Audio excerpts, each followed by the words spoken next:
Assalamualaikum warahmatullahi wabarakatuh. Selamat siang dan sore. Salam sejahtera untuk kita semua. Tentu yang saya hormati dan kami banggakan Ketua Dewan Pimpinan Pusat Partai Demokrat, Mas Ahaye serta seluruh jajaran kelas DPP Partai Demokrat, saudara rekan wartawan pers saya hormati.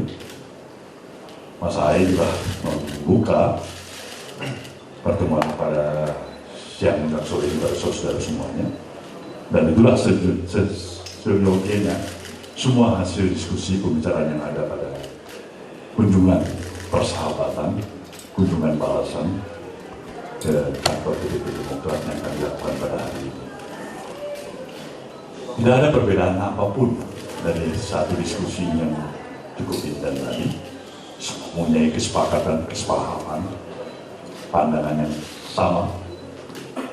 Semua didasarkan oleh niat baik dari kedua institusi partai politik ini untuk ingin memberikan kontribusi yang optimal bagi kepentingan kemajuan bangsa dan negara yang kita cintai. Proses perjalanan politik tentu dalam sebuah sistem negara demokrasi tidak semua bersepakat dalam kesepakatan. Ada perbedaan, ada beda pandangan, beda pikiran yang melahirkan satu dan lain tidak bersepakat.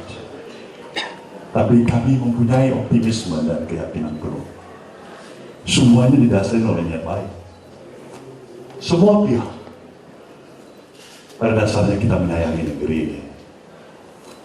Nah, untuk itulah kembali pada momen pertemuan pada sore hari ini, kami berdua, Ketua Umum DPP Partai Demokrat dan Ketua Umum Partai Nasdem dan kedua jajaran institusi ini ingin mengapel kepada seluruh stakeholder masyarakat, komponen dan elemen masyarakat, baik mereka yang berada di dalam institusi formal maupun di luar institusi formal, untuk lebih menghemat energi yang ada dengan semangat mempertahankan spirit persatuan dan kesatuan di antara kita, bukan menghamburkan energi untuk saling memprovokasi dan membuang energi untuk saling memfitnah, menjelekkan di antara kita satu sama lain. Inilah sebenarnya apel kami, harapan kami. Tidak mudah memang kita untuk bisa mencapai tujuan-tujuan kita, walaupun dilandasi oleh niat baik sekalipun. Ketika persepsi masih belum mencapai suatu kesamaan. Tapi inilah perjuangan kita bersama. Termasuk saudara bisa merasakan apa yang dikatakan oleh Ketua Umum Partai Demokrat Mas Ahaye tadi, di dalam menghadapi situasional keadaan, bagaimana hasil akhir keputusan Mahkamah Konstitusi dalam sistem proporsional terbukakah dalam pemilu kita yang kita pertahankan atau berubah menjadi sistem proporsional tertutup. Sekali lagi, dari pembicaraan kami tadi, kami merasa sayang, 1000 kali sayang, modal besar untuk melanjutkan pembangunan yang telah dicapai oleh pemerintah pada saat ini itu disebabkan tersedianya kondisi yang kondusif atau stabilitas yang kita miliki. Ini modal bagi kita, ini modal bagi pemerintahan Jokowi dan Ma'ruf Amin. Tentu sebagai anggota koalisi pemerintahan, Nasdem berkomitmen dan menjaga sepenuhnya agar perjalanan daripada seluruh prestasi yang tercapai tidak terusakkan oleh satu dan lain hal. Kami bersyukur juga bahwasanya sikap pemerintah jelas bersama dengan Dewan Perwakilan Rakyat, bersama dengan 8 fraksi yang ada di DPR RI, menyatakan kesepakatan untuk lebih memberikan ruang, mendukung, mempertahankan sikap proporsional terbuka. Ini melegakan kami. Jadi di luar sesuatu yang barangkali kemampuan akal sehat kami, kalau memang terjadi yang sebaliknya, dan kami bisa menyatakan prediksi kami, mudah-mudahan kami salah, mudah-mudahan Demokrat dan Nasdem salah. Ancaman terhadap stabilitas jangan sempat terjadi. Kami perlu menyatakan ini. Kenapa? Niat baik dan sayang pada negeri ini. Inilah hal yang perlu kami terapkan pada saudara semuanya mengenai masalah koalisi di antara Demokrat, PKS, Nasdem. Mas Ahaye sudah menjelaskan tadi. Saya pikir tidak ada perbedaan sedikit pun. Pada teman-teman semuanya kami mengucapkan terima kasih atas seluruh perhatian dan mengikuti terus-menerus proses daripada perjalanan ketiga institusi partai politik ini. Kami juga yakin dan percaya masih memiliki optimisme yang kokoh dan kuat bahwasanya perjalanan pemilu pada tahun 2024 yang akan datang, baik Pilpres maupun Pileg, akan dalam suasana yang lebih bersahabat, tidak mencekam, tidak menimbulkan ekses terhadap stabilitas tadi, tidak merusak persatuan dan semangat kebersamaan di antara kita. Pilihan boleh berbeda, tapi cinta, sayang, komit kepada persatuan tetaplah di atas semua ini. Inilah harapan kami, sama optimisme kami. Pemerintah, kami yakin akan menjadi sebuah wasit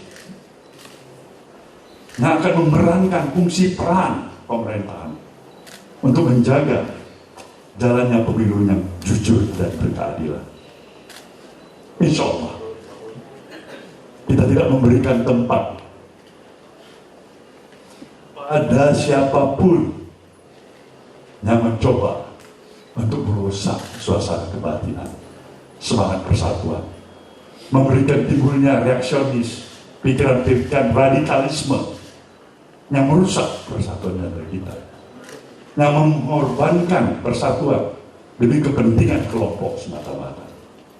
Bagi kami itu selesai. Kami yakin itu diperlukan perjuangan dan kami butuh bantuan kawan-kawan pers untuk tetap konsisten sebagai pers yang independen, jurnalis yang memberikan peran ikut membangun karakter nation and building di Indonesia ini, watak kebangsaan kita. Itu harapan kami. Demikianlah keterangan kami. Semoga teman-teman semuanya bisa memaklumi. Terima kasih.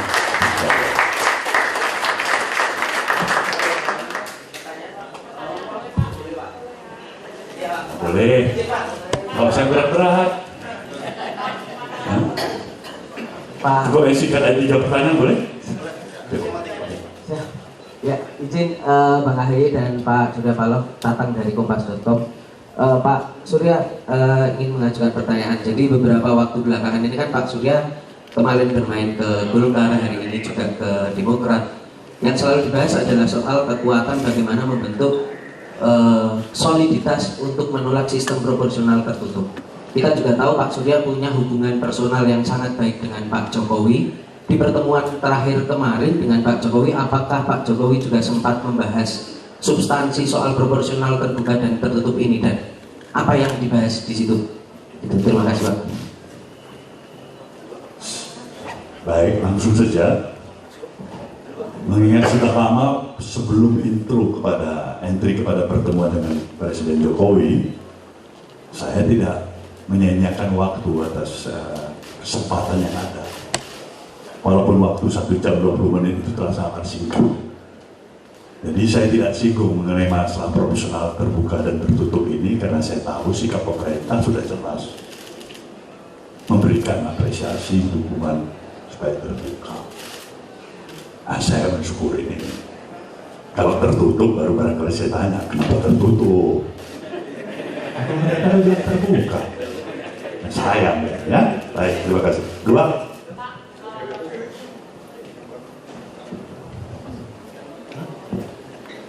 Selamat sore Mas Ahaye, Pak Paloh dan beserta jajaran Demokrat dan Nasdem. Mau nanya kepada Pak Paloh, izin Pak mau bertanya soal pandangan Bapak terhadap Pak Ahaye yang menjadi salah satu cawapres yang selalu disebutkan dalam survei untuk Pak Anies. Bagaimana pandangan Bapak terhadap Mas Ahaye? Lalu kabarnya Pak Paloh sudah sempat menyetujui bahwa Pak Ahaye akan menjadi cawapresnya Pak Anies. Apakah itu benar?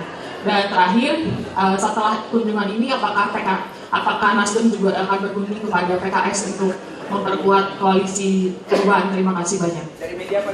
Dari Kumparan, ya Mas, dari Kumparan. Baik, lihat aja orang yang berdiri sebelah saya ini.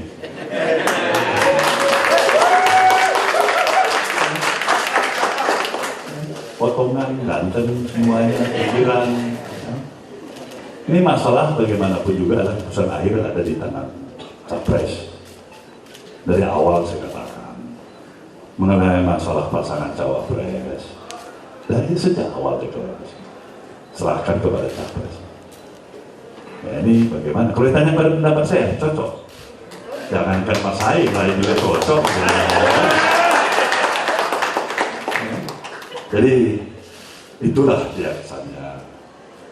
Jadi kita lihat aja progres yang berlangsung nanti sampai pada momen waktunya.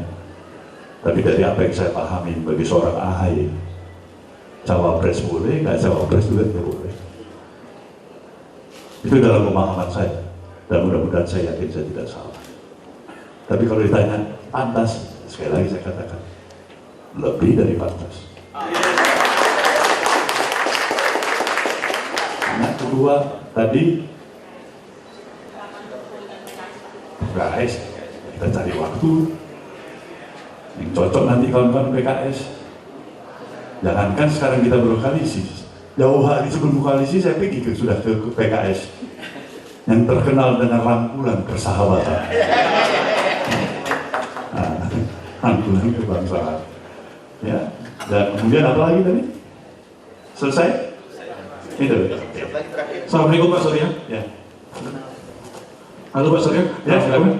Ini pertanyaan saya Irfan dari wartawan Tirto.id.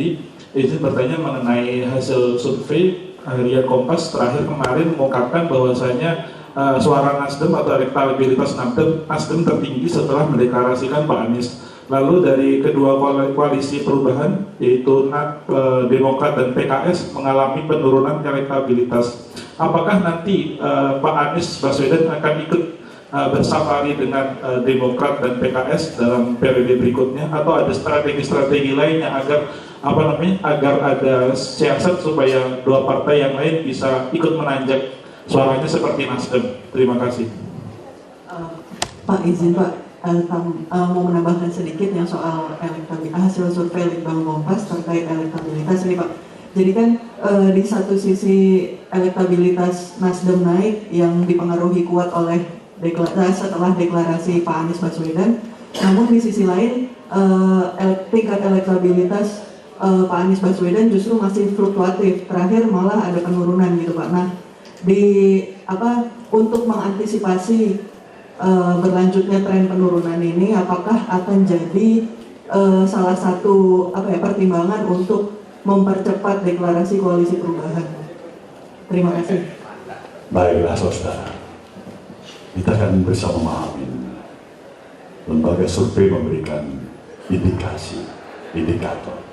Tentu dalam tingkat pemahaman kami, baik saya, Demokrat, Mas Ahaye, dan kawan-kawan lainnya, semua kita menghargai pikiran-pikiran dan hasil lembaga survei.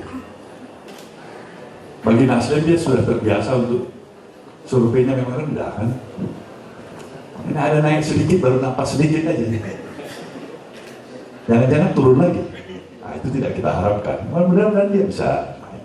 Jangan dengan teman-teman kami juga. Biasa naik, dia turun sedikit, nanti naik lagi. Itu harapan kita. Semuanya ini adalah hal yang masih dinamis dalam satu progres perjalanan ke depan. Jadi itu bukan semuanya hari ini bisa dilihat. Sebagai indikasi hari ini, tapi ini akan panjang sih perjalanannya. Nah, kita lihat ini. Tapi kami berkewajiban untuk saling membesarkan hati. Itu kewajiban. Jadi kalau Mas Ahy barangkali agak sedikit burung kecil, itu kewajiban saya untuk bikin dia gembira sedikit. Nah, kawan-kawan PKS sedikit, ya kan? Nah, itu perlu. Nah, kalau enggak, barangkali koalisinya nggak hangat. Koalisinya hanya sekedar lip service saja.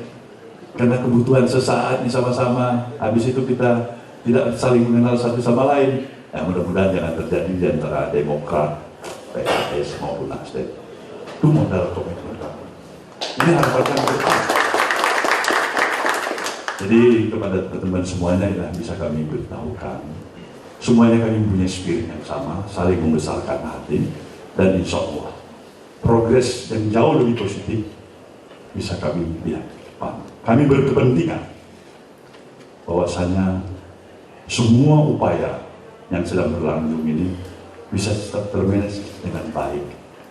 Kami tetap membuka komunikasi, ya kan, dengan semua pihak. Itu harapan kami. Tidak ada pemikiran-pemikiran kami membatasi diri. Kami ingin mendengarkan saran, mendengarkan pendapat, bahkan mendapatkan kritik. Itu penting. Bayangkan ketika kami ingin maju, tapi kami menolak pikiran-pikiran yang berseberangan dan kritik, dan sekaligus kami anggap itu musuh. Nah, itu berarti ada penyakit batin akut. Kami tidak mau itu dihinggapi penyakit batin akut itu. Merasa paling benar sendiri, merasa paling sukses sendiri. Nah, ini saya pikir mudah-mudahan dijauhi. Indonesia, bangsa ini membutuhkan semangat kebersamaan yang harus tetap terjaga. Terima kasih. Wabillahi taufiq wal hidayah.